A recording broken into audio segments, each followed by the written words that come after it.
But anyways, just a little while ago, I put out a article for the Going in Circle Digest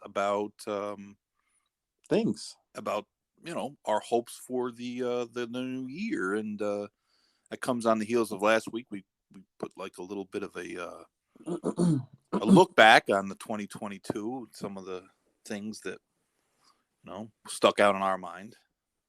But this week we went the other way and said these are the things that we hope will happen. And check it out. If you see our social medias, it'll be posted on there. If you have not signed up, Going in Circles Need to. Digest at Need to. substack.com. I mean, what are you waiting for? It's free. Right. Steve Christ is on that list. Steve Christ. The Steve Christ. The. Yes. But yeah, we put down quite a few things, and probably none of them will happen. I think the Sid for the Hall of Fame committee should be, if anything, the overriding, whatever you want to call it, resolution that should happen. In my humble opinion. It's a no-brainer. To me, yeah. To you, yeah. To other people, not so much. No, I mean, honestly, there's just the one thing, and we've made our feelings clear about our view of the Eclipse Awards and how it's something to argue about and something to talk about, but it really, in the end, who was the Philly Sprinter of the Year 3 years ago? Nobody knows. Nobody cares. But some of the things that we do, if we're going to have these awards, then they need to do a better job of, number one, clearing the voter rolls. There's too many people voting, and you should have some sort of there should be some sort of requirement in order to vote, other than just because signed up, because you did something somewhere at some point. That's even if they went through and you were allowed to vote every third year, something like that, unless you were a full-time media member. I mean, look around racing. How many full-time media members even exist? Not many. That was my whole point when, a few weeks ago, maybe months ago, I guess. I don't know. When I was talking about the Steve Kornacki thing, like, it was nothing against him personally, but there's so many more people that, don't have a vote that probably should. And I think that, they should, I had the back and forth with a couple of people, on the subject. And, my stance was it should be a distinction. It should be an honor to do something like that, not just something everybody can do.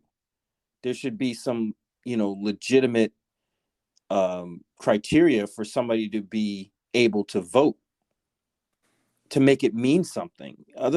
If you do it any other way, it's like, well, yeah, but so and so's on that and they vote and they're idiots. So, that would eliminate all of that nonsense.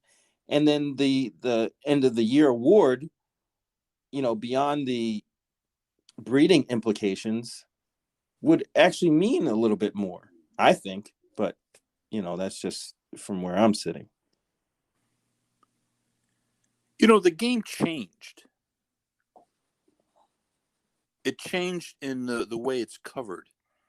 And when was that? We don't have. Well, it's kind of been a gradual thing. Yeah. As newspapers have diminished in importance. That they lost ad revenue. They made cutbacks. Horse racing was one of the first areas where they cut back, having a horse racing correspondent, and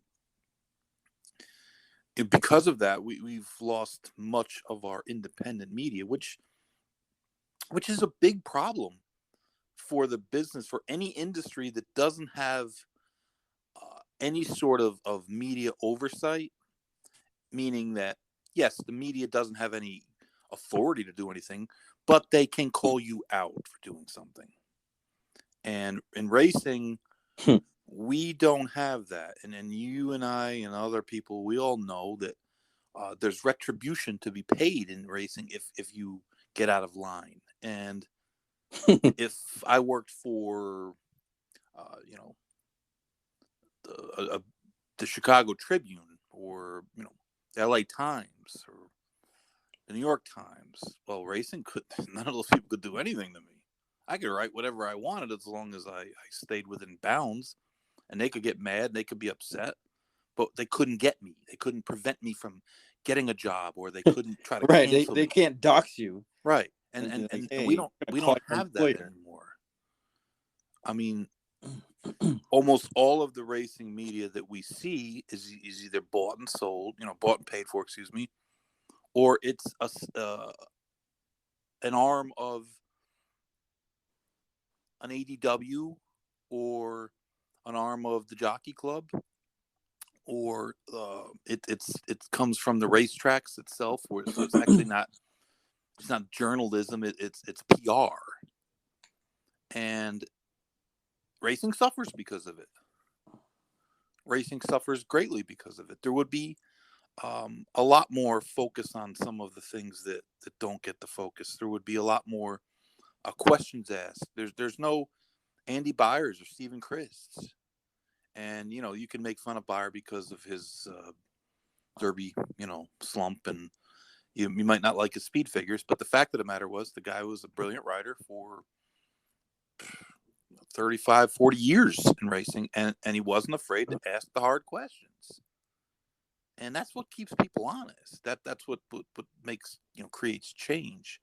And in our world, our society has gotten so convoluted that many, many, many people, a far too great of a percentage of people, are completely willing to listen to the news that they want to hear, as opposed to the news as it actually is. And because of that, we have very few credible media sources, in that something isn't biased in one way or another. In racing, it's not necessarily biased. Like, some of the positions just simply aren't even covered. They're not even talked about. And we talk about them, but we're little.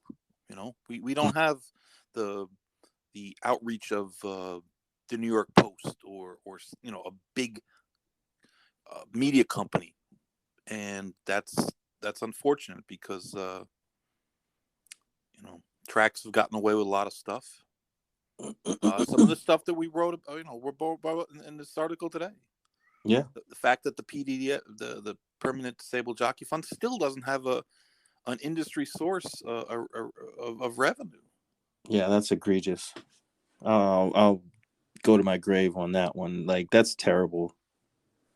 Knowing all the things involved, all the things that the jockeys do, their job description, how dangerous it is, everything.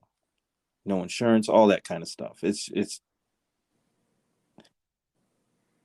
pretty bad. That there's no excuse for that. Well, it's good news